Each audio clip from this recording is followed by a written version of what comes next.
BT, can I ask you a question? Yeah, Have you ever kissed something that just lit up? I'm not talking about your girlfriend. I'm talking about an actual object. yeah, like a cigarette. Why would you, why? Just why? Why is it, why? Why are you kissing cigarettes as well? That's just not normal. You said Anyways, something that lit up. yeah, anyways, the reason I'm asking is because have you ever seen a trophy that lights up when you kiss the back of it? Yeah. Yeah, so that was the trophy that they received this weekend. If they kissed the back of the trophy, it lit up. Did you? Oh, is it? Yeah, it was pretty sick. Anyways, guys, welcome back to Break at the Apex. It's just me and BT today. Dirk is unfortunately not available. But here on this podcast, we talk about trophies that get lit up and all those fun things. So quite an interesting fact. It really was cool though. Not gonna lie, it's really a cool concept for a trophy. Anyways, let's get into it. We are here for the race review now. We've got a new strategy going, guys. So we're not gonna do too much of the other stuff. We're just gonna get straight into the race review because we know that's what you're here to actually watch. If you are actually watching. We think some of you are watching. We hope some of you are watching. And if you are watching, please hit that subscribe button. We really would appreciate it. Or if you're on Spotify, hit that 5 stars and let us know what you guys think about anything that we speak about. You can give your thoughts, you can comment, you can go crazy in the comment section. We will respond, we will read them, and we will have some fun and discussions there. Any question that's asked, let us know what you think. We would really appreciate some interaction with you guys. BT, we're going to get into the race review. So I've got to ask you before we get into that, what are your thoughts? How did you feel? How do you feel? And where are we going with today's race review? Um, Not much talking points to be honest with you, especially when Red Bull wins. So, Yeah. So yeah, look, guys, yeah. 2023 has been restored to the norm again. It all feels normal after a crazy Singapore. Red Bull's gone back to dominating, and I mean that's just it. We've also gone back to slightly more lackluster racing. Um, but hey, there are still some talking points to get through, so let's get through them now. Cool. So the one thing that does stay is the instead of the top three guys, which is something we usually do, we are going to do a tier list from now on, which is going to be an episode of its own. So it's going to be basically we're basically rating the drivers. I said basically twice in one sentence. So if you guys are English, just ignore that. If you're not English, it's correct. Okay, that's how you talk English. Um, but if you are English, don't don't tell our other friends from other places. Anyways, we're gonna do a tier list, which is basically our version of rate the drivers. So we're gonna skip through top three, and we're gonna get straight into the one sentence race caption. BT, hit us with your one sentence race caption, please, sir. Um, Not that much to be honest with you. Not even exciting. It says Red Bull win again. On to the next one. Right. Okay. So first of all, guys, this race really wasn't that great. It wasn't the most exciting. Um, and it's just I woke up at 7 o'clock for yeah, nothing. mate, but it just like it, But but it also goes to show you, it also goes to show you that even as a Red Bull fan slash McLaren fan, but even as a Red Bull fan, you've got to say it really does make it that if Red Bull wasn't here, this year would be absolutely insane, and it crazy. just goes to show because after last week, you think, yo, imagine how this year would be. And then all of a sudden, this week, Red Bull's just like, psych, we just wanted to shake things up last week, but we back. Don't worry, we still here. We're about to win our sixth championship, so here we go. Anyways, we'll discuss that. We'll get into that. My one sentence race caption is uh, pretty simple. It's time to go. And it's not exactly to do with the race itself. There are just a couple people. There's just a couple people that we are going to talk about. It's time to go. That's all I can say, That's just savage. That's just savage, mate. eh? I'm not gonna lie. Mate, that is. What are you doing? Yo. No, I'm not feeling quite well today, so yeah, whatever. Anyway, um, that's savage. I know what you're talking about, Oh, so let's there's get it. more than one. So, but we will get into it.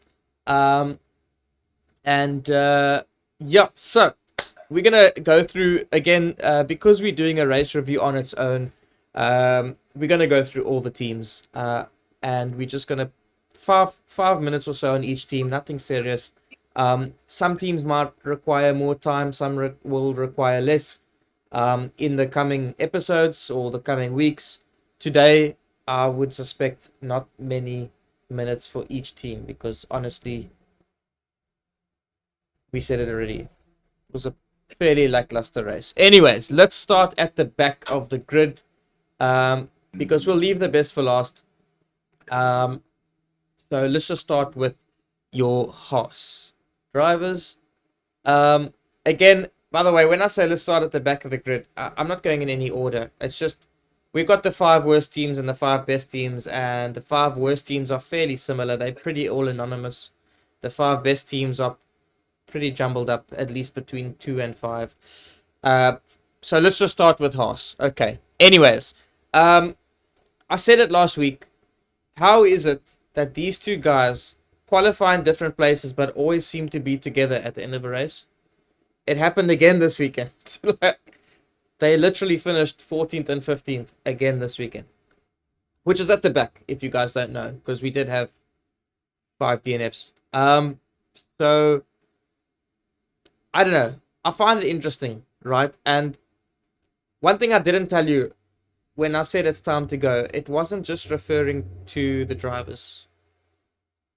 There's also two teams that I just feel that really need to start thinking about moving on from the sport. Now, it's no secret that Haas is basically just in the sport for marketing purposes. There's no hunger to really win. I don't particularly think that they care too much about actually winning.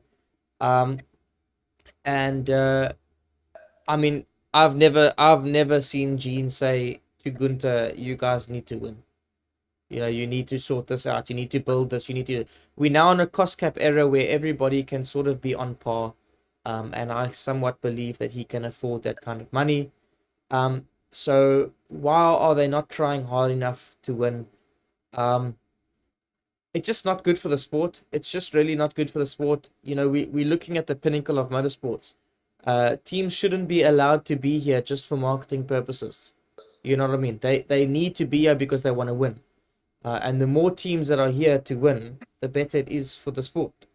We've got Audi coming in to replace Sauber. Andretti's looking for a place. I think it's time for Haas to sell to Andretti. They're both American. Why not? Anyways, I'm gonna ask you, BT. Is it time for Haas to go? What are your thoughts? Should they sell? Should they keep marketing? What do you think? No, it's time to go. As you said, that this is the pinnacle of racing, and we have seen like throughout the years now is that the teams are much closer, and I'm talking about the midfield teams. We've seen numerous battles and stuff like that. So to have a team like that who's pretty much okay of being at the back. I mean, Mm, even the Alpha Tauris now are quite competitive. They do finish some races mm, 10th or 9th or 8th or 7th. That's quite good. And as me and you spoke about earlier, is that this car is the most confusing car ever. It yeah, has it it qualifies okayish depending on the the form of the driver in that particular yeah, week. they can qualify in the high, like 8, 9, 10, Yeah, yeah, depending fifth. yeah, However, during the race, it is a different car. yeah, So, are we seeing that they qualify better or quite good? However, their setup for Sunday totally different. And can we say they're yeah, doing that on purpose, maybe because they're okay with losing, or they haven't found that sweet spot of that car yet in yeah, terms of setup for a particular race every yeah. Sunday? But So, yeah, to be honest, they should sell. As you said, many people want to go into the sport as well. Um, my dream, my dream or my hope is even for Dirk as well to see BMW back again.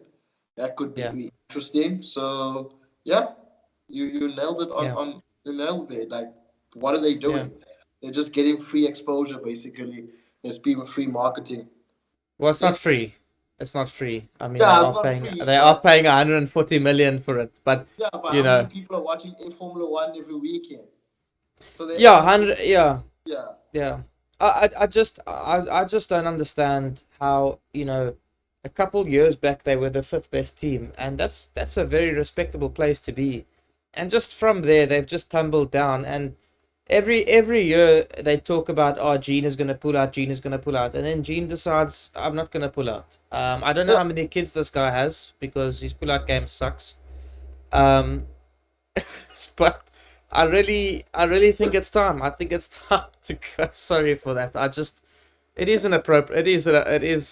It makes sense though, right? It's an appropriate thing to say because honestly, I just don't see this team ever getting back up to the top, and yeah, that's all I have Then on Haas. Uh, one one more thing. yeah, One more thing about them. Then why let Mick go if you're not yeah. if we don't want to win? I don't understand. Well, Mick, Anyway, well, that's Mick, another well, Mick was another costing them debate money. You for see, another day. But yeah. yeah, You see, Mick was making their marketing costs higher because they had to because they had to spend more money on parts. And because the team is a marketing tool, that's their marketing budget for Haas automations. You know what I mean? Um, and the accountants were saying we can't be putting so much money on the marketing side. You know what I mean? No, I'm joking. I don't really know, but I do know that Mick did crash a lot, and that was obviously costing them more money. Um, Look, I think they got two good drivers. I think if you want to push a team forward, those are two good drivers to have. Uh, but at the same time, give them a car that's worth something. Again, it's such a confusing team. Last year they started off with a bang. Last year Magnussen, fifth place, fourth place, sixth place, seventh. It was just there was a stage where I thought he was gonna get. We thought he was gonna get onto the podium, or maybe he did get a podium. I can't remember, something like that, or he got fourth at one stage. But last year they started with a bang, and then they just went downhill. And then this year they've just been nowhere again. The same as when they had Nikita Mazepin. They were basically nowhere. Um, Anyways, that's it for Haas. I don't really have much more to say. So I'm gonna move on to Alfa Romeo. Um, I mean, it's literally like the most anonymous team in Formula One. I never like like their sponsors mustn't be that happy because I never see them ever. Um, the only time I see them is if one of them have an accident or something. Otherwise, you don't ever really see them. It's just they just never to be seen. They in this random no man's land where they're not as bad as Haas, so that they're not really on the Haas wooden spoon radar. They're not at the back of the field for the cameras to focus on them, but they're nowhere near the fight or even in the middle. They're sort of just in this random no man's land. Thank goodness Audi is buying them out because I'm really hoping that we can see some progression in that team because honestly, just that team, they might as well not even pitch up because we wouldn't know the difference really. Um, I don't know if you have anything to add about Alfa Romeo. Honestly, the two drivers also didn't have the best of races in Suzuka. Bottas obviously got taken out. He also took Albon out, but he got taken out himself by Sargent, which we'll get into. Um, so yeah, I don't know what anything else you've got to add for Alfa Romeo. Um, Another mediocre race from them. Not surprising. It's a good decision again, bought out by Yeah, Audi, and they have missed a lot of opportunities. For example, Zandvoort, where they did qualify quite well, and I just couldn't maintain that position. I think that particular race was the best race for them to at least get some points, mm, because we know where the state of that team is, particularly the cars. The drivers are not that bad, you know. yeah, Portas, Portas still has something in him, for the right team. I've always yeah, said that I wouldn't mind Bottas going to Ferrari. I think it would be a great fit, uh, yeah, for him as a second driver, if Sainz yeah, leave or if Leclerc leave, either or. yeah, Zoe is not that bad. He does do some mistakes as well on his yeah, end, um, and I hope that he does get a second chance. To be honest with you, he's not that bad. I think he still. I mean, he is in Formula One, so I guess he yeah, does.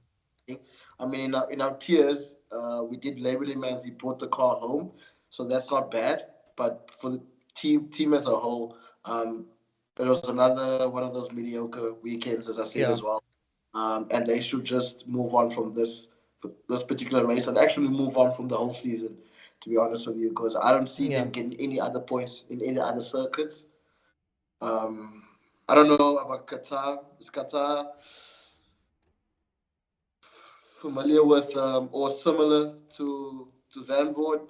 I don't know, but so far to me they're on the same WhatsApp group.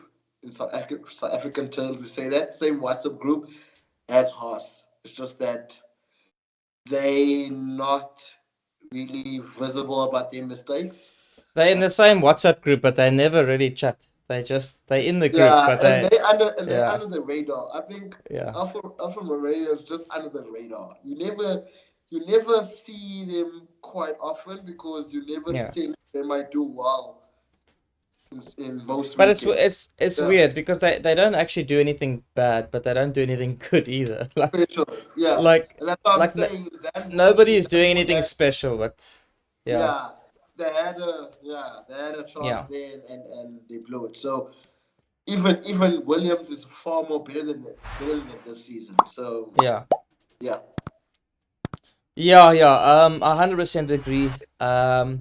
Look, Zhou is really not bad. I think he still deserves his space in F1 if you wanna say it like that. I don't think he's done anything bad. I think he's gotten the better of Bottas on multiple occasions. Bottas is somebody that has only ever really lost to Hamilton. If you look at his career in terms of his teammates, so he is a really good driver naturally, technically. If you look at his history, he beat Massa, 3 times in a row, um, yeah. and so on. So, um, you've got to say he's a pretty decent driver. So if Joe gets the better of him from time to time, then you've got to give Joe something. He's got something there. Is he a future champion? Probably not. But he is still somebody that maybe deserves to be a really good second driver or whatever. Um, I will say that considering they're going to be bought out by Audi, I do think they're going to have to consider a better lineup. I'm not saying that Joe and Bottas are not great, but we know that Bottas doesn't have the best racecraft. He's just a really, really quick qualifier. Um, and he is a good racer, a good driver, but we've seen multiple times that his racecraft he struggles to overtake a lot. His racecraft's not always the best, even when it comes to defending as well.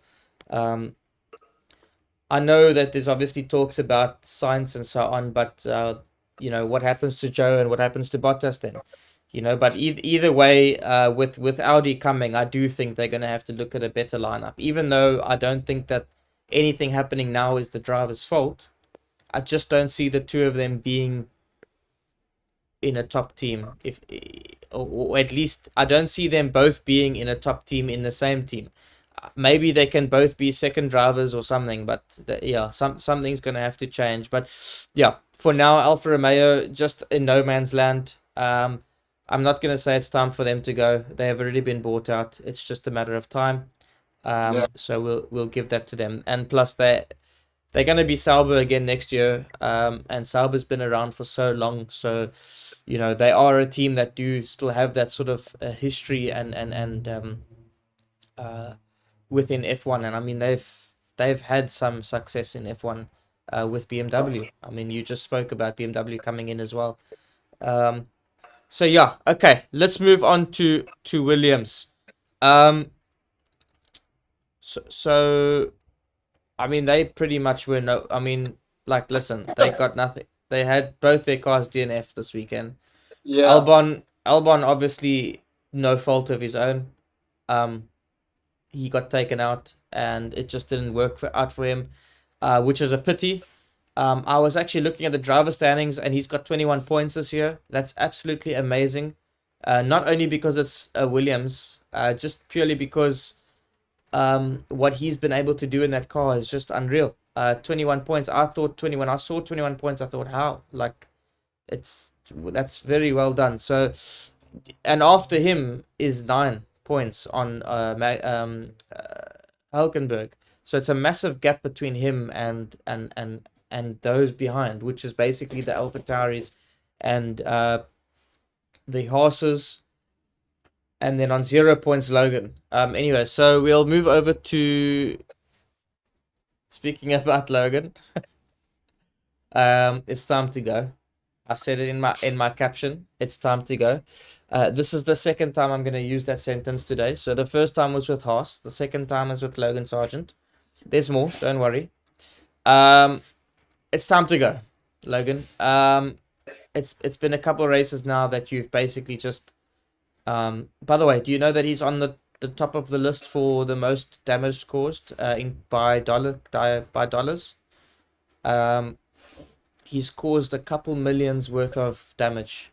So that's not a good look on him. I know that he's a rookie, but so is Mick, and they got rid of Mick. In fact, Mick wasn't actually a rookie; he was there for a year already. And they got rid of him for that reason. So if they're not going to get rid of Logan for not scoring 1 point when your teammate's scoring 21, um, then at least it's time to go because you've obviously spent and cost the company 3 million plus.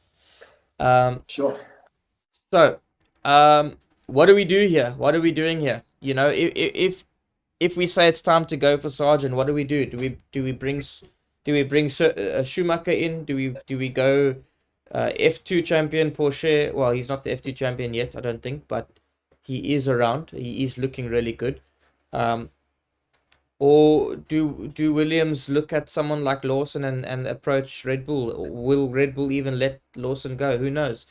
BT, I'm gonna ask that question to you. What do Williams do?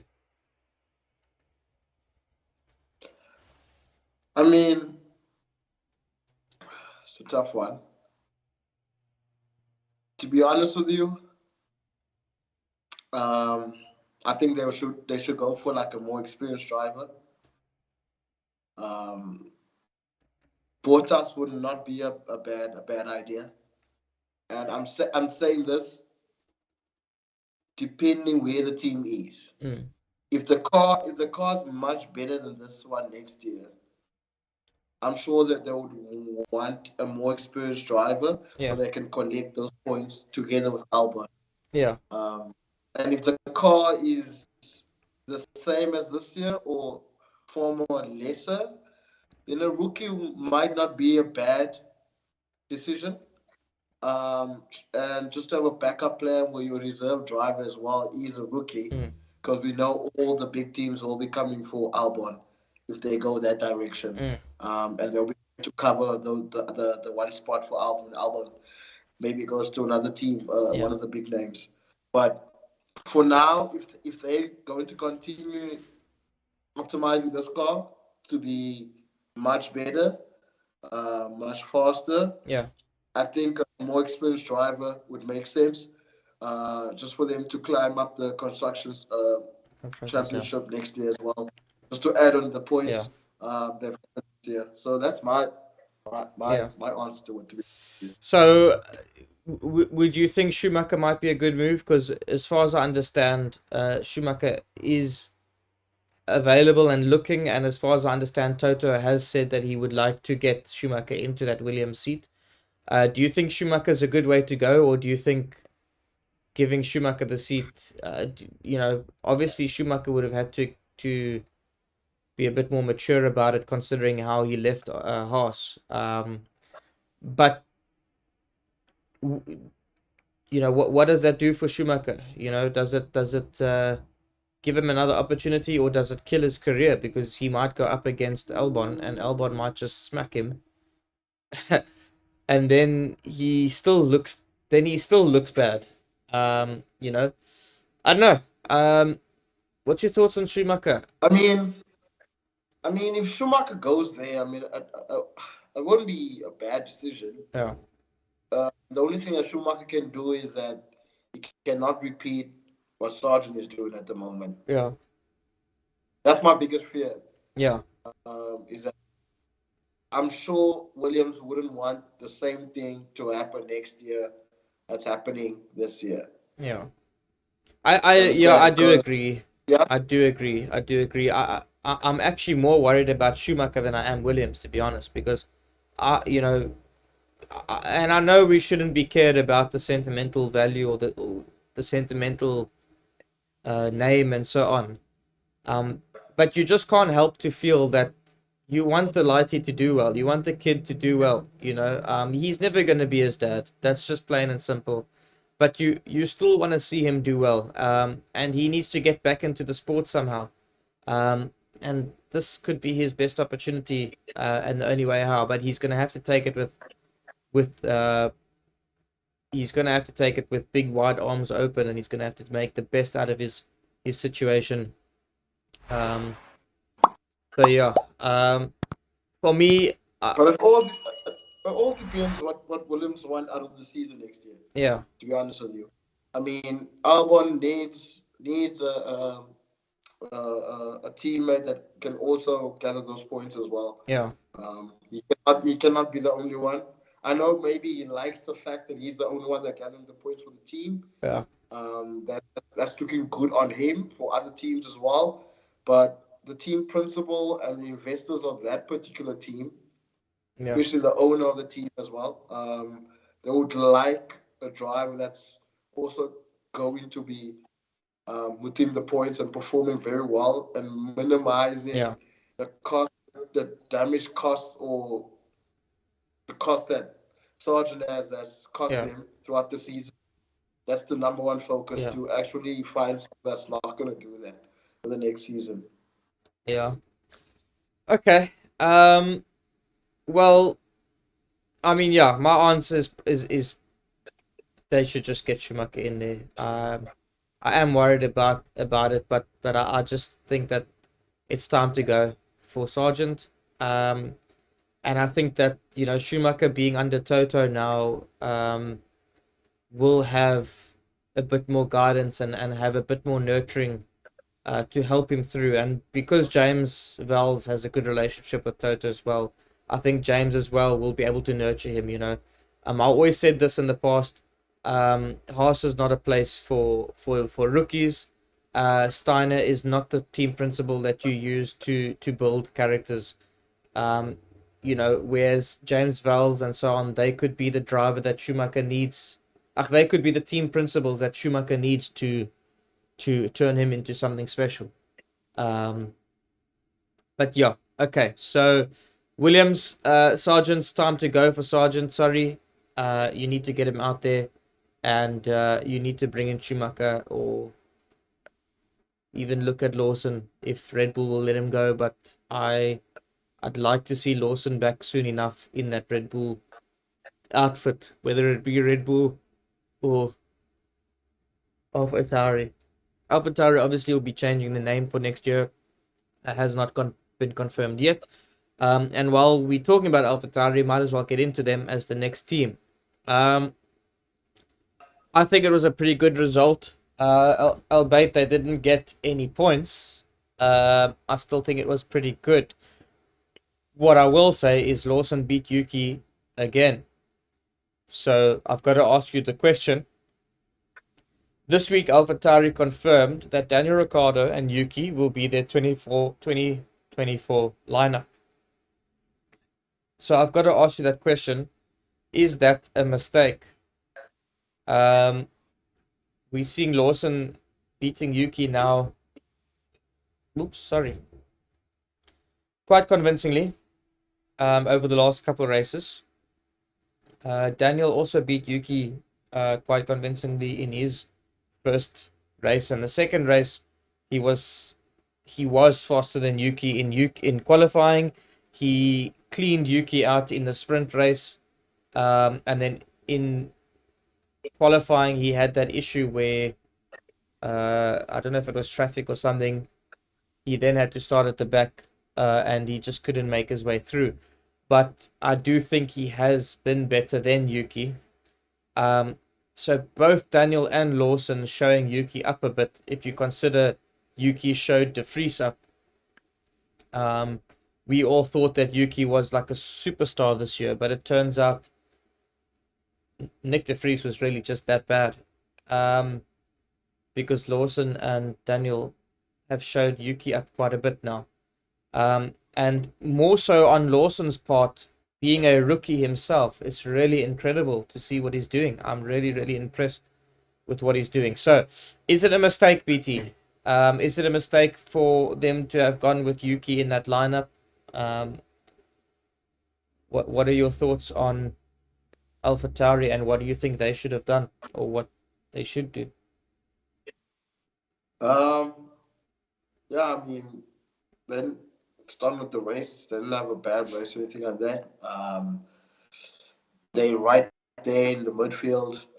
Most of the time they finished eighth or ninth or 10th, and this time they did finish 11th and 12th. Um, so that particular car is not a car that we think that it might do well Yeah, in races, but every time they do well, it's a nice surprise for us. yeah, So they do something right in AlphaTauri. yeah, Anyway, in terms of the driver lineup, look, it's not a mistake.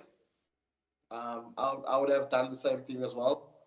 Um, understand that Lawson's only raced for 3 races. We haven't seen him for a whole season. How he's going to perform for a whole season. And look, I think AlphaTauri maybe needs to have one more look at Yuki first before making a major decision. mm, Uh, I do think that they look at Yuki as a diamond in the rough.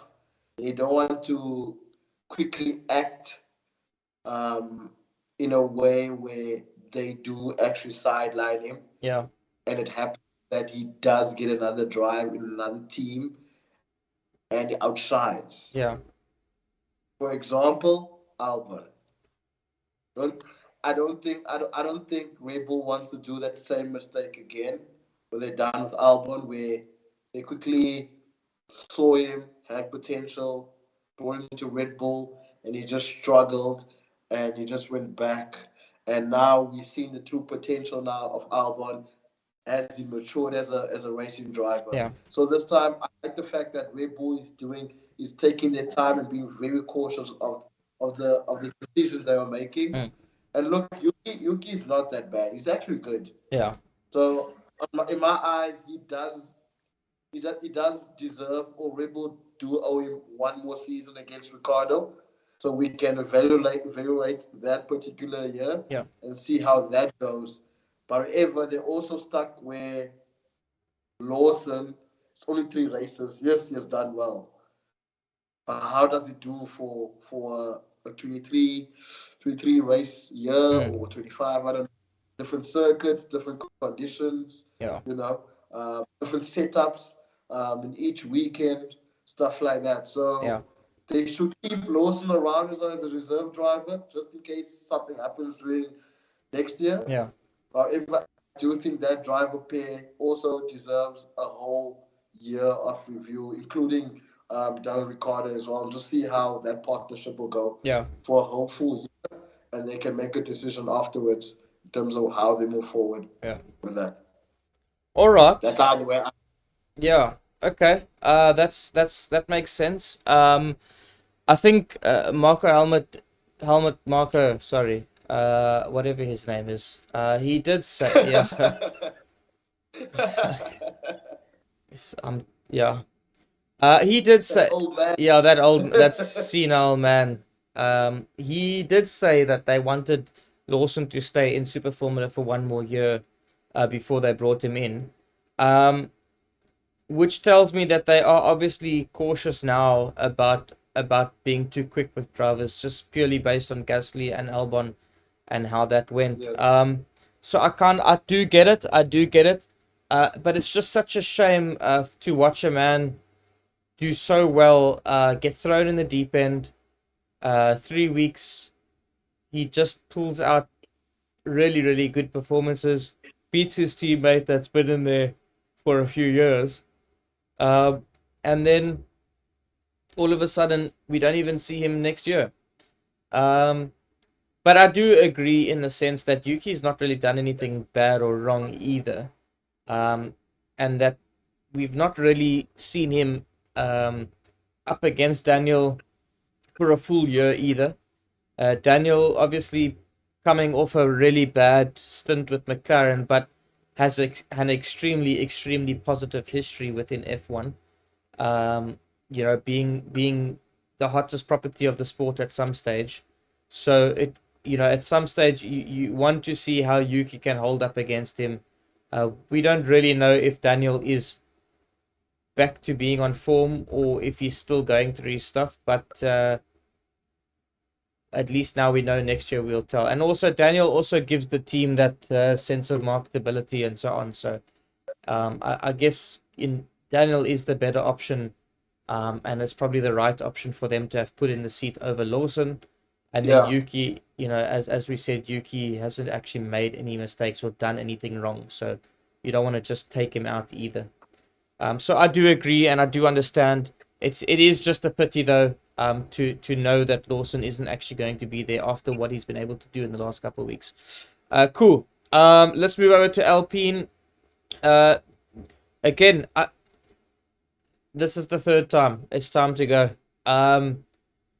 So they did score points this week. The lower end of the points, they got 9th and 10th. Gasly beating Ocon again, which is quite interesting. Gasly seems to be getting the better of Ocon quite often this season, and it's his first year in that car. Ocon's been in that car for a long time. But again, Alpine is also, it just seems like they're one of those cars that are also sort of just there for marketing. Um, you know, if they don't sell, they need to go back to the Renault branding, and run it as Renault, because the only reason for the name change was so that they could market the Alpine a road car. Um, but it just seems like ever since they've changed their name to Alpine, they just don't seem that hungry to win anymore. Yes, they've fired Otmar and they've done this, but they've not made the right decisions. Sacking Otmar wasn't the right decision, I think, for a team that needs to get on to winning ways. We're talking about a team that has the backing, that's won championships before. If I personally think they need to put Renault back onto their names, and they need to get Elaine Prost back there as a consultant. Elaine was a consultant for them for quite a while when Cyril Abiteboul was there. And they need to get Elaine back there, because Cyril, regardless of what people were saying about him, that team was moving forward. He made the right moves. He brought in the right drivers. Him and Daniel had a great time together, had loads of fun. They built that team up. They had Hulkenberg, then they had Ocon join, and that team was going places. And then all of a sudden, they changed their name to Alpine, and everything just went backwards again. And I know it's change. I know it sounds stupid to say changing the name. Changing the name isn't going to make the team bad, Graham. But the reality is, it's not the name change that's the problem. It's the mentality. The name was changed for marketing purposes, but this is not a marketing tool. It's not. It is for them, but it shouldn't be. This is a sport, the pinnacle of motor racing. Your main objective here should be to win. You have won with the Renault badge. Keep the Renault badge and just I don't know. I don't know. What is your thoughts? What are your thoughts, BT? Should they go back to being Renault? Should they get back to as far as say ask Cyril Beatable to come back or something like that, or get Elaine Prost back in? What are your thoughts on Alpine, um, and what do you think they should do? Um, Look, that I think at the moment they're just surviving. To be honest with you, in terms of all the changes that have made to the team, Yeah, uh, including firing their own team principal, of course, yeah, and the rest of the year they are just trying to survive and gather yeah, as much points as they can. I mean, they have two drivers that are not that bad. Let me not say not that bad, but they're quite good yeah. drivers. They can. Um, Produce. be on it in particular weekends. Yeah, In most cases, um, they can get the points together. Um, if the other one has an off weekend, the other one is normally on it. They never have a weekend where both drivers are quite off. yeah, So that's the nice thing about that particular team. Yes, I do agree with you. They should go back to the Renault team or the branding, all that stuff like that, because you can use that as motivation and you can actually tell them, look, you're racing for a team that has won championship, mm, and one of the people that have won championship with is still racing mm, in Formula One at the moment. yeah, Um, so they can use that rebranding as a motivation to motivate the whole team and to yeah, have a sense of direction as well. Because if there's no sense of direction, there's no goals, there's no hunger for winning, then what are they doing? yeah. What's the Are they point then? Yeah, happy? Are they happy just being the yeah, sixth team in the paddock and just yeah, gathering those points and just moving it on to the next circuit and moving on to the next season? No, I'm sure all guys would love to win more races or even challenge for mm, a championship as well. So in terms of Suzuka and the previous race as well, they're always at the same place at the same time. yeah, They do get points. They're always fast. Not that fast, but they're always fast to make sure they are in the top 10. yeah, I know in Singapore they did have some upgrades there, especially on the front wing and the side pods on the mirrors as well. In Singapore, that looked like it didn't quite work out. So I don't know what's the next step for them. But however, as you said, they need to sit down and actually plan next year what they yeah, really want to do in terms of winning races and not be happy or just getting the podium and just treating it as a win. No, they need to get to the next step yeah, and actually start um, cons- uh, constantly for wins and just yeah. to get up there with the Ferraris and the Mercs as well. So yeah, Yeah, I just think that they had their big play, or their big money play, was Daniel Ricciardo. And then after Daniel left, their next big money play was Alonso. And yeah, the reason why I'm using the word money play is because they forked out the cash for these drivers. You know, yes, and now, and that was a beatable both times. It was Ricardo, and then Alonso was also a beatable before he left. He was the one that got that got Alonso on board before he left. Um, and you've got to think that that was their way of saying we are serious. We want to build something here. Nobody buys the hottest property in F1, or nobody buys Alonso if you don't have if you don't have the idea of moving forward. You only buy people like that. You only fork out money for people like that if you want to win. But ever since Alonso left, and again, I'm nothing against Gasly, but what does Gasly have? What does Gasly have? He's got one race win, which was, I'm not going to say it was lucky. But it wasn't on pure pace, on merit. He got lucky in Monza in many ways. Same as how any smaller team wins. There has to be something that happens for them to win. They don't just win it. Um, but regardless, he's got to win. But he's not on the level that Ricardo was back then. Okay, and he's not on Alonso's level. Um, and neither is Ocon, quite frankly. Okay, you don't need to have two superhuman drivers in the team, but all I'm trying to say is, they had those big money plays where they showed how serious they were. Um, and then all of a sudden they were just like, okay, cool, Gasly and Ocon are the guys, cool.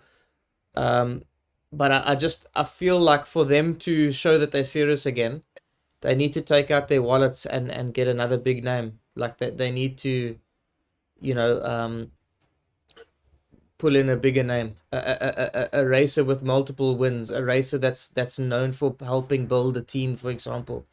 Um, Again, we've said his name a couple times. I'd go as far as pulling Bottas in there, to help them build.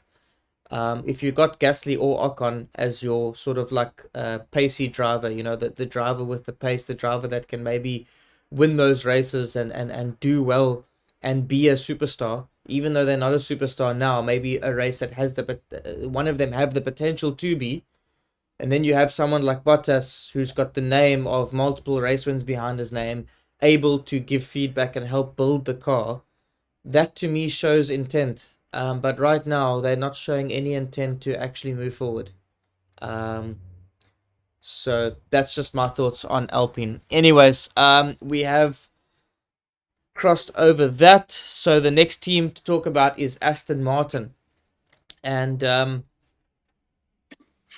what's it, number 4 now? It's time to go. The nepotism needs to end now. It's time to go. I'm sorry for Daddy Stroll, but your son needs to go. It's not even a joke anymore. This is becoming it's becoming a joke. Yeah. It's becoming a joke. But I've got to ask you, just purely based on the last two races now. In Suzuka, for example, we can say, and guys, sorry, for you for you guys that are still watching, thank you so much for still sticking around and being with us. And I know a lot of what we are talking about now isn't really pertaining to a race review, because a lot of this isn't really pertaining to Suzuka. But the thing is, it's gotten to a point now where we're at Suzuka, and we've seen certain things go on for way too much, and a lot of those things happened in this race too. A lot of the same mistakes from the same drivers, the same things happening. Um, and we've got to start asking those hard hitting questions about the team itself, not just based on what's happened at Suzuka, but just in general. So I'm going to hit you with the question, BT, and that question is quite simple. Do you think Aston Martin have given up for 2023? They started off with a bang, but do you think they've given up because it just they don't seem to care really. I mean, with Stroll, it's what, two DNFs in a row now. How many non-points finishes when Alonso is scoring podiums and points and so on. Um, and they still just be like, okay, cool, Lance Stroll for 2024. Like there's no there's nothing that's driving Lance, nothing driving him. There's no, okay, Lance, by this time you need to make sure you've got this many points, you've got the car to do it.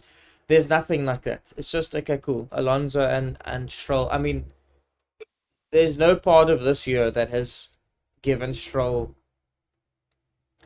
If he was in a Red Bull, he'd be gone. Let's be honest. Long ago. And I'm sure his dad has investors to answer to as well. So honestly, I can't see how he's still keeping his son there. Um, so the question is, have Aston Martin given up in 2023? That's a tough one. I'm not saying no, but I'm saying it because they can't. Um, and the reason why I'm saying they can't because they're going down on the constructors championship. They're going down really slowly for a team that was actually second in the first half of the year, and now Mercedes, Ferrari, McLaren might actually go above them now. And this is because one particular driver is scoring points Yeah, consistently. And that's not enough. And Mercedes, Ferrari, and McLaren, in most cases, both cars are scoring points in each race yeah, weekend. So they can't give up. They can't give up. They can't give up the season because they've already done that well. yeah, And to end of the season, the way they're going to end the season, the way we forecasting it, it's quite pathetic. It's quite sad, to be honest with yeah, you. And in Suzuka again, you could hear some frustration from Alonso. yeah, That was one of the first times I've heard him so frustrated. And now maybe his frustration is not the strategy anymore. yeah, His frustration might be with the team and his particular teammate as well, that he's not carrying his own weight as well. And again, for yeah, Aston Martin, it is a weekend for them to not remember, to be honest with you. Yes, Alonso did finish in the points, but particularly it wasn't a good race for Aston Martin. The way the Mercedes and Ferrari was going past him was just it yeah. was it was sad. Hamilton passed him. And this and this is a, Never yeah, seen and this is a Hamilton guy pass that was Alonso so easily before. Alonso usually fights him off as much as he can, but I yes, never seen. Yeah, I must agree with you on that. I just it's just sad to see because they looked so pumped at the start of the year. Everything was looking so good. Everybody was looking so positive. And I was talking about that intent. They went off and got Alonso. They had Vettel yeah, before this. They have the intent. They've got that. There is a hunger inside of them, but something is just not working. And the only thing that I can think of is that second driver. Because if you think about it, if Stroll was around scoring those points with Alonso in the beginning of the year, they could possibly still, even now when their car is not as good as second, they could still well possibly quite easily the second best team in the constructors championship, or maybe even the third. yes, But now they're the fourth. yes, Now they're fourth in the constructors and very slowly being caught up by the McLarens as well. Um, and you have to say that is Stroll. That is Stroll that has put them in that position. If Stroll was behind Alonso scoring points, when Alonso was getting podiums and Stroll was getting maybe a fourth or a fifth or even a sixth place finish, you can still say, okay, cool, he still deserves to be here next year, because if he was still scoring those positions while Alonso was scoring his third places, they'd probably still be second or at least third. So Stroll has cost that team massively this year, and it's time to go. And no better in Suzuka for him, I'm afraid. He did DNF as far as remember. Um, and again, as you said, Alonso didn't really have much answer to anything that Merkel Ferrari did. Um, yeah. so yeah, I don't know. Yeah, I don't know. Do you have anything you want to add more to Aston Martin? Yeah, just that it's. I feel sorry for Alonso. He has had a fantastic year. And for me, he is in the top five for this season. Of course. Two of the top five, the best racing drivers for this particular season. He has done Mm, well for the team as well. He has actually paid back the money that they're actually spending on him or paying him mm. to be there. And let's see what happens next year or for the rest of the season. We just have how many races are 5 more races to go. Um, so yeah, we'll just see what Uh, happens. I would. I would quite easily say he's in the top three, to be honest with you. I'd go Max Lewis, Alonso for the top three drivers of the season. So I'd easily put him in the top three, and he would have been in the top two. He was maybe at halftime in the top two, but definitely top three, definitely top three. And the worst of it all is that he's such a competitive guy, man. He just loves to win. And it's not that he just loves to win for himself. He loves the teams to win. He wants to win for the team, not just for himself, you know. So when his teammate isn't pulling weight, you know, it becomes very difficult because how do you win if your other drivers aren't pulling their weights and uh, bringing in the points? Um, so what I want to do quickly is just check 6 races left. So we've got 6 races left, um, and it's quite interesting because these next 6 races after Qatar, the 5 races after Qatar, sorry, the 4 races after Qatar, and then the fifth one is obviously in Abu Dhabi. But those 4 races are going to be the races over in Australia, USA, Mexico, Brazil, and so on, which are going to be late races for Yeah, those. Those are going to be late races for us. Maybe we do a couple watch-alongs on TikTok if you guys would like to join us. Feel free. I think I'll probably do a couple watch-alongs on qualifying and maybe some races. So go and follow us over on TikTok if you are watching this on YouTube or Spotify, and keep posted to do any watch-alongs there with us for those races. But what I wanted to say about that is there isn't many races for Aston Martin to actually get back to being the second better team or whatever. And there's really no point in them actually doing much upgrading for the rest of the season. If there's only 5 or 6 races left, you know, what's the point then? Um, so yeah, I don't know. I personally feel like they've given up just because the whole demeanor in that team seems to have changed. It just seems to be a yeah. lot sort of more in the dumps than it was.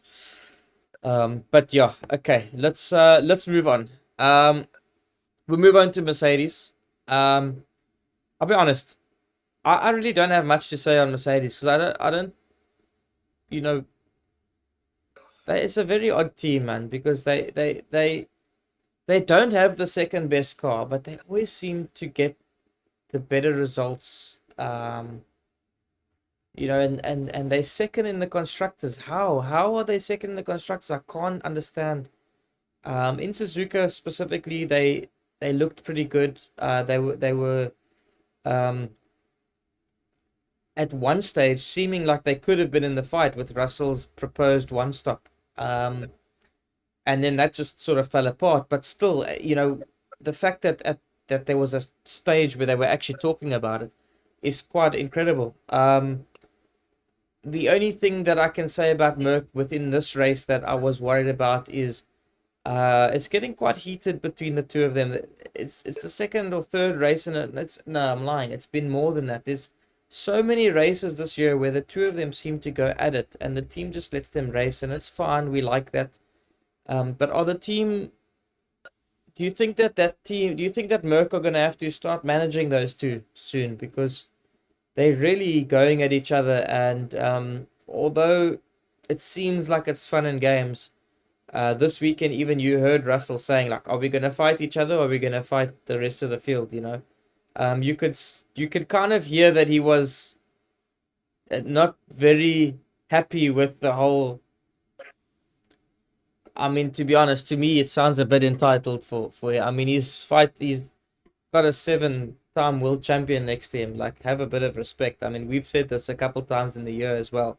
But at the same time, champion mentality is, 7-time world champion or not, I am better.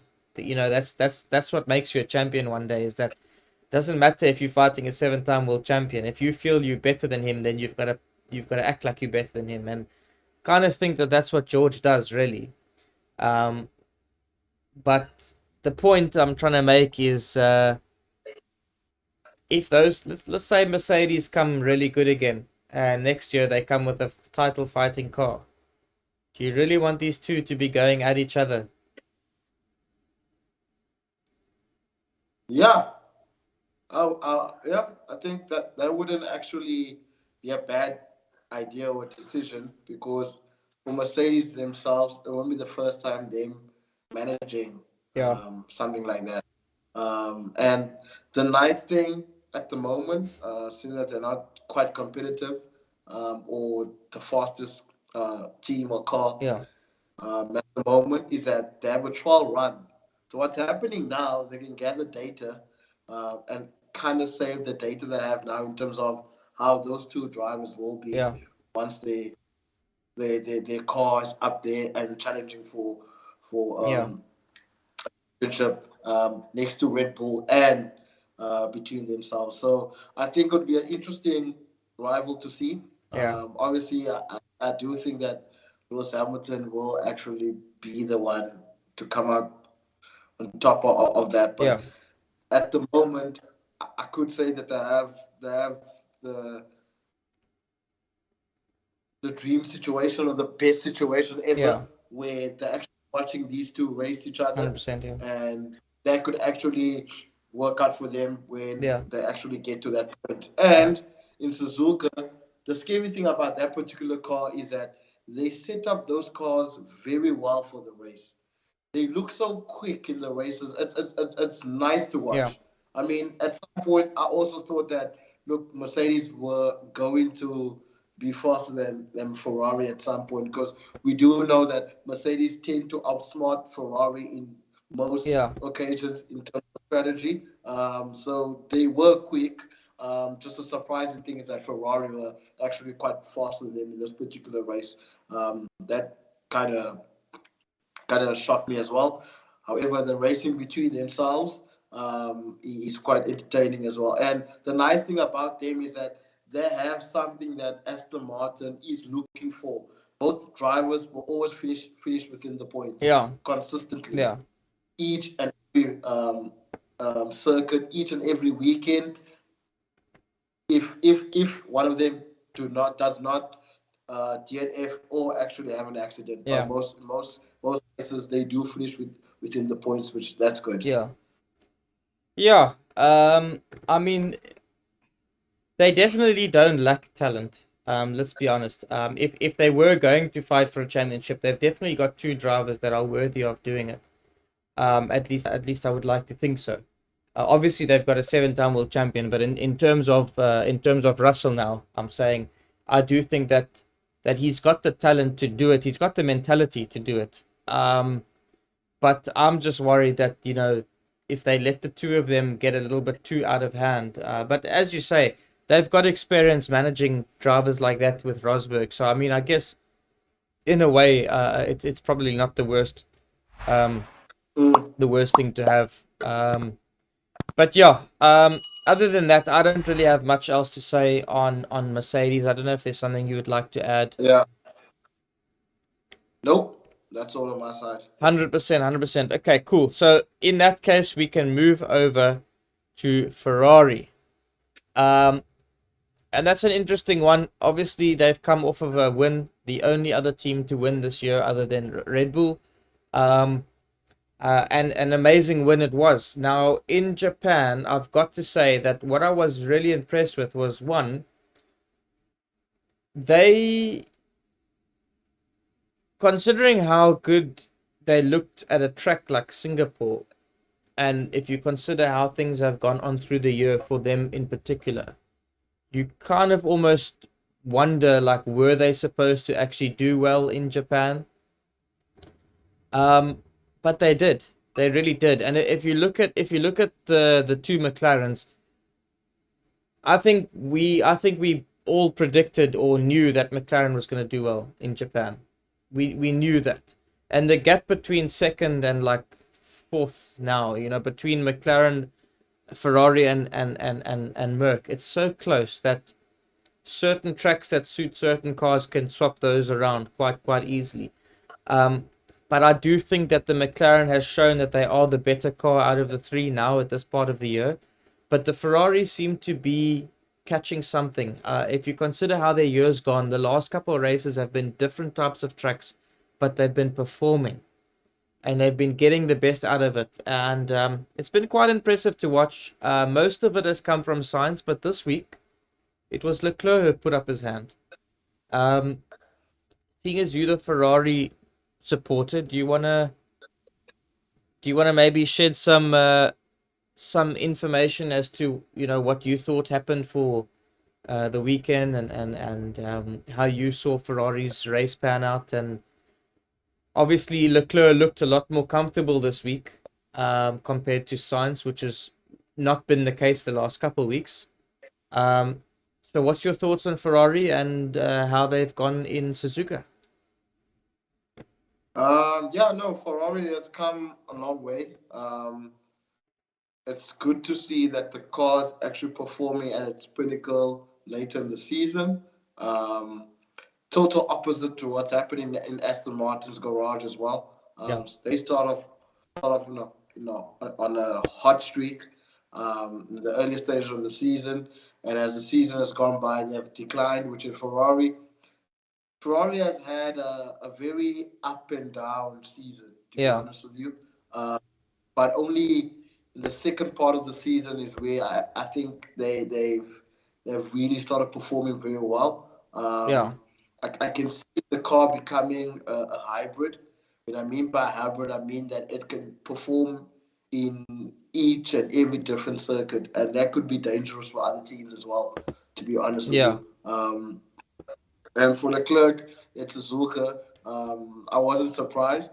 yeah, More or less, I was surprised that the weekend was seamless. The weekend was uncomplicated. The weekend was just smooth for him. I mean, he is fast in Suzuka. Last year, he did finish in the podium. Yes, Ferrari did have a good car last year, yeah, but he did finish in the podium. He does do well at Suzuka. Obviously, Sainz did crash out last year. However, this year he did do well. yeah, He was sixth. He did look fast as well. He did carry that momentum from the win. However, I did mention this that they did have a problem setting up the car for that particular weekend. But he did do well yeah, on top of that. He was in the points. So for Ferrari now, the last five races, because we gotta know Abu Dhabi how things are gonna go there, how that car behaves there. But yeah, for the other circuits, especially for Las Vegas, Qatar, yeah, mainly those two. I'm more interested in Las Vegas, how the car's going to perform there. yeah, I know in Qatar, the last race was in 2021. We were in the midfield at that point, so we weren't really fast in that particular year. yeah, However, I'm very excited to see how the car's going to behave in that circuit, yeah, and I do think that it might do well in that particular circuit. To be honest mm, with you, so I'm looking forward to that. But yeah, they had a good weekend overall. Fred is finally getting to grips with the team. I'm seeing his work now, as I mentioned early in the year, that his observation of the team or him observing what's happening before he does his action plan. I'm very happy with the action plans he has done yeah, so far. Car is looking much better, and I can see that um, teams like Merck, McLaren, and even Red Bull as well are actually keeping an eye on Ferrari yeah, and how they are doing. I think they kind of sensing that things might change next year, depending what car they produce 100%, for the next season. Yeah, 100%. things looking good. 100%, 100%. I think Ferrari are looking pretty decent. And they've got it seems like they've got a good trajectory going on, upwards, obviously. And in Suzuka itself, I do think that they were sort of like, I won't say they were in no man's land, but I do think that they looked good. But they also didn't have the car to just be the McLaren, to get close to the McLarens, but they looked good in that. I think both drivers got the most out of their car. Maybe Sainz not as much, but I certainly think that they did They did look better than Mercedes in a lot of in most cases. So good for them. And I hope they continue moving forwards and upwards. It's one of the teams in Formula One that we really need to be having at the top uh, at all times. They've got the richest history in the sport, and I'm a firm believer, and I think I've said it before on this podcast. No Ferrari, no F1. Um, Yep. I purely, genuinely do believe that. Um, cool. Speaking about teams with history, speaking about teams with really, really good car at the moment, and with a very, very quick upward trajectory, is McLaren. McLaren has been a team that has probably made one of the best turnarounds or biggest turnarounds I've ever seen ever in a year. Going from one of the worst cars to just one of the best cars, if not the second best car overall. Yeah. Um, this weekend they showed up incredibly with a double podium, and what I found really great about it is the fact that one of those podiums belonged to a certain Oscar Piastri, who is indeed a rookie. Um, I'll be honest with you. Um, he has impressed all year long. I'm almost not surprised if I'm really honest with you. Given the car, he's made it happen. He's got the job done. Same with Lando. Given the car, he's made it happen and got the job done. Um, obviously, we've seen a lot from this team, and I've got to ask the question: do you think that McLaren are the team to watch out for? Do you think that McLaren are the team that the other teams like Ferrari, like Aston Martin, like Mercedes, or even Red Bull need to start becoming wary of? McLaren's obviously changed a lot of their strategies with regards to how their hierarchy works in management. They've also taken on a lot of new people who are big names and good names. And then a follow up to that question is, do they potentially have the best driver lineup in Formula One currently? I think that's a question that we need to ask. Um, First of all, your team should be worried about them. Yeah, For McLaren, they have a rich history. They have a winning culture. So teams like Ferrari, Red Bull, Mercedes, Alpine, Renault has Alpine as well. They know who McLaren yeah, is. Yes, McLaren has gone through a number of changes, a number of tough times before getting where they are at the moment. yeah, But surely most teams have not forgotten who they are, yeah, but are of where they are this season, 100%. and seeing where they start, how they started the season, and where they are now. And most teams are probably asking themselves like, what did they do to that car? Leave the personnel, the people that actually hired in the team, but now teams are asking themselves like, what did this team do to that car for that car to be that great? And I'm not going to name it as a hybrid yet because it is a car that's kind of suited for different type of Yeah, circuits. Uh, but they are very close as well to being a hybrid car where they are particularly good in most circuits in the yeah. Canada. Um, Secondly, to answer that question about the driver lineup, yeah, I think they do. Um, I'm trying to I'm trying to think. Verstappen and Perez letting the team down. So no, You've got they're to think not. the gap between Norris and Piastri is quite close, and if the one is on the podium, the other one is on the podium, or if the one is, put it this way, wherever Norris is one or two positions behind, you see Piastri. You've got to you've Oh, got to think, given the car.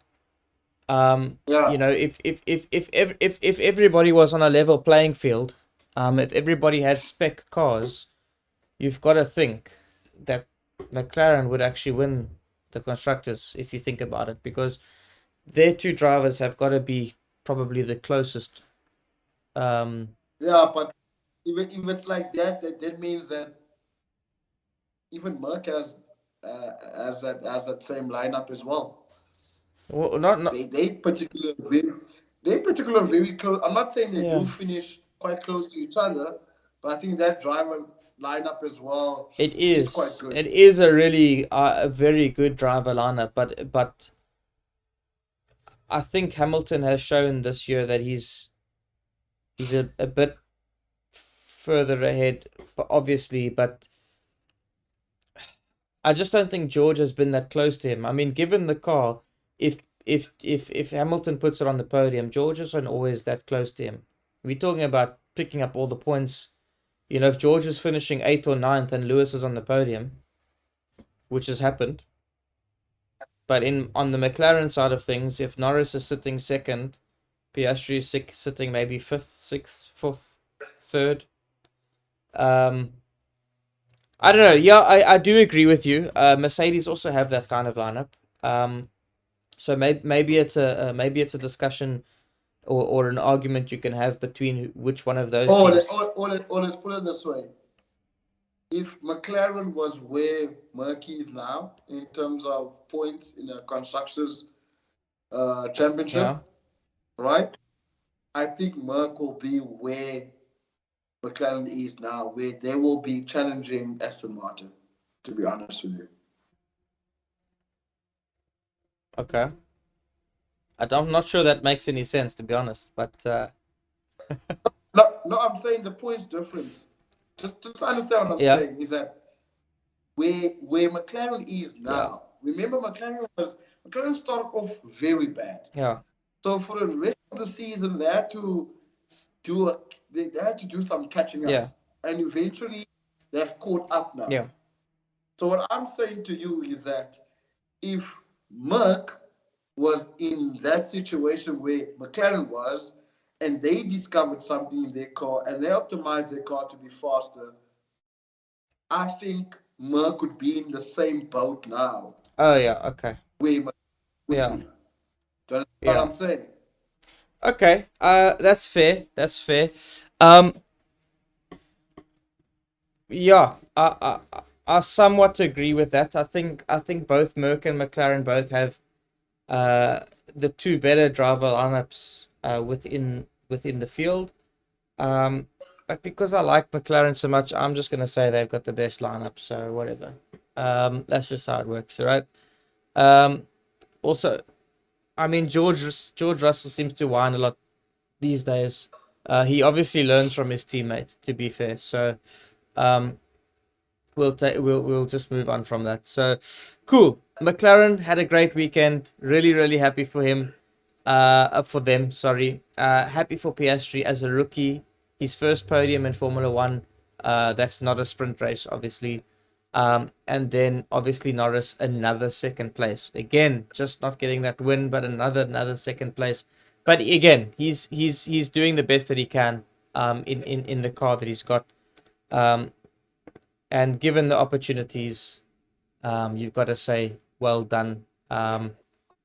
At the beginning of the year, one was questioning his decision making and his ability to take charge, but given the car he's showing again, given the car that he can give you the results. So um, let's see. Cool. So let's move over to the last team now. These are six-time world constructors champions as of this weekend. So we've got to say well done to Red Bull. It's very well deserved, and I've got to say, regardless of all the noise, and I know a lot of people are going to say, yeah, well deserved because um, money and cost cap, and it's easy to win when. Listen, as far as I understand, they went over by 400,000. There's no ways 400,000 can make the difference between being a winning car and being a dominant car. But that car is dominant, very dominant, and I don't think that amount of money can make a car like that.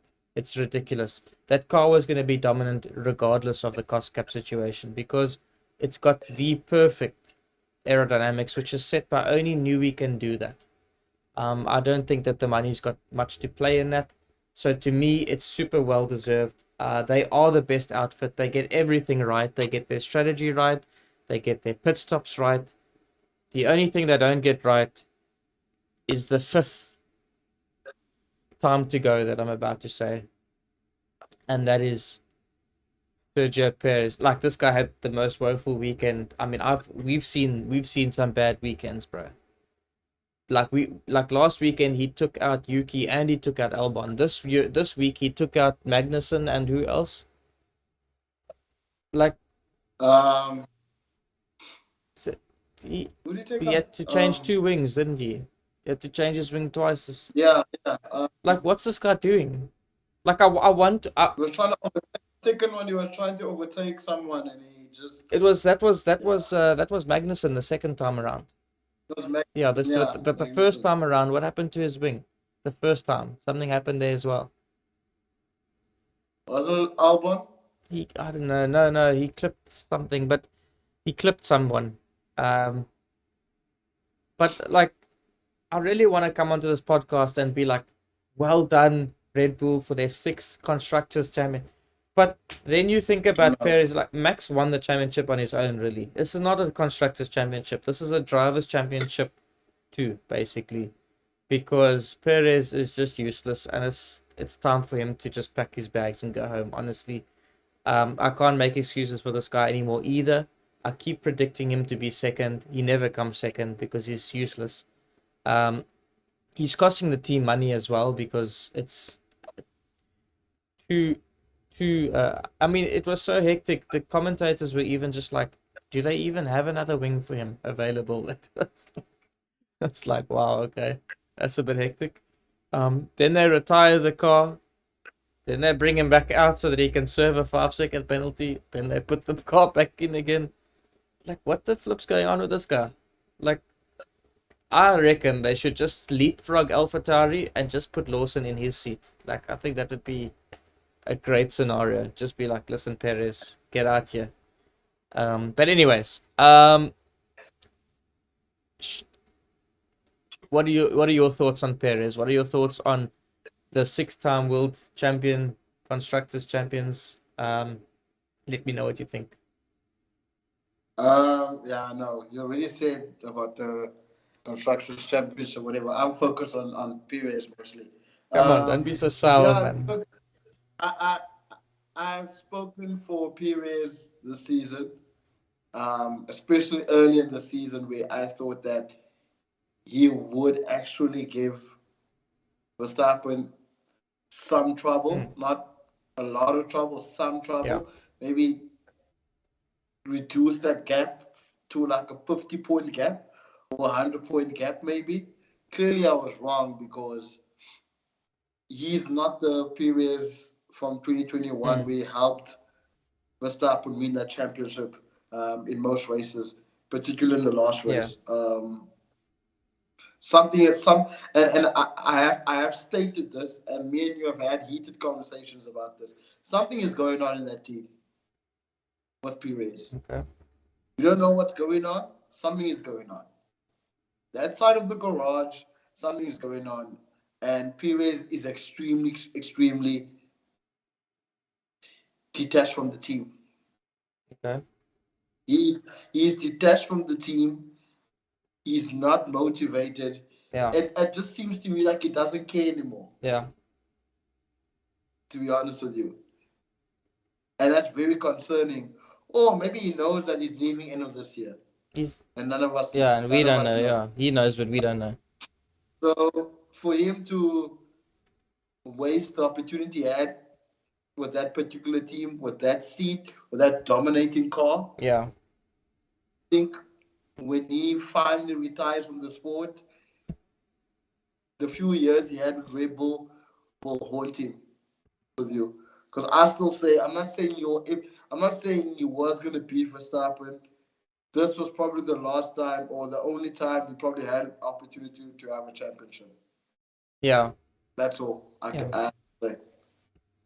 yeah. I agree. I've got to say, I'm not impressed with him. He's really not. I was one of the guys backing him halfway through the season. He was, but even now, being second in the championship is not enough. He's getting absolutely pelted. He's second in the championship only because he's got a rocket ship. Yeah, If this car wasn't that good, he would be nowhere in the. He would basically be where Albon and Gasly were.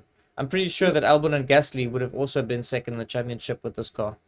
yes. Um, so yeah. Anyways, well done to Red Bull. Very, very much a well done to Red Bull. Really well deserved six-time world champions. And hopefully soon we will see Max, which I think he can do in Qatar as soon as the sprint race. He Yeah. can win the drivers' championship. So hopefully we'll see that soon. Anyways, let's call that a day. That's the race review complete. So all we're gonna do now is we're gonna just rate the race and then we're gonna head off. Um, and then we'll see you again in the next episode for some more fun stuff like odds and pre race reviews and so on and so on. So, BT, before we go, rate your race, please, for Japan GP Suzuka. 7 out of 10. Really? Yeah. Wow, I went 5 out of 10. Eh? Sure, that's a bit high. I was expecting you to go like super low, but I went for a 5 out of 10. Really wasn't all that exciting. But guys, thank you so much for sticking around. And if you are still here, please hit that subscribe button. We would really, really, really appreciate it. But until we see you guys again, have a good evening. Cheers. Cheers. Cheers. Bye.